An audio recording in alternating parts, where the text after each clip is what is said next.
এই ফাজিল, এখানে হাত দিচ্ছ কেন? হ্যাঁ, আরে বাবা, এখানে হাত কেন দিচ্ছে আপনি বোঝেন না?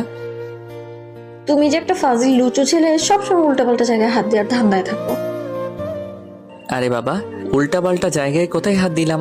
এখানে হাত না দিলে আদর করব কি করে আপনি বোঝেন না? হ্যাঁ, তোমার কাজই হচ্ছে সবসময় লুচোগিরি করা। আমি কি সেটা জানি না মনে করেছো? আপনি আমাকে এভাবে বলতে পারলেন?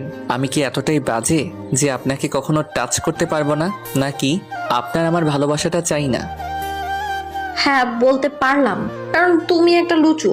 আমি কি তোমার সময় সম্পর্কে জানি না? অফিসের সুন্দরী কলিগগুলোকে দেখলেই তুমি তাদের গায়ের উপর ঢলে পড়ো। তোমার কর্মকাণ্ডকে আমি কিন্তু জানি, বুঝলা? তুমি সব সময় এরকমটা করো। তুমি কেমন সেটার আমার আর জানতে বাকি নেই। তার মানে আপনি আমাকে সন্দেহ করছেন, তাই তো?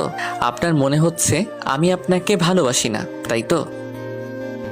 হ্যাঁ, ঠিক তেমনটাই তো। আর এতে সন্দেহ করার কি আছে? তুমি আমাকে ভালোবাসো না, আমি তো সেটাই বললাম। আপনি আমাকে এত সন্দেহটা করতে পারলেন? আমি আপনাকে ভালোবাসি বলেই আপনার কাছে এসেছিলাম, আদর করতে চাইছিলাম। আপনি সব সময় আদরের কথা বলেন, তাই এসেছিলাম। কিন্তু আপনি এমনটা বলতে পারলেন, আমি বুঝতে পারছি আপনি হয়তো এখন আর আমার ভালোবাসাটা চান না, তাই না?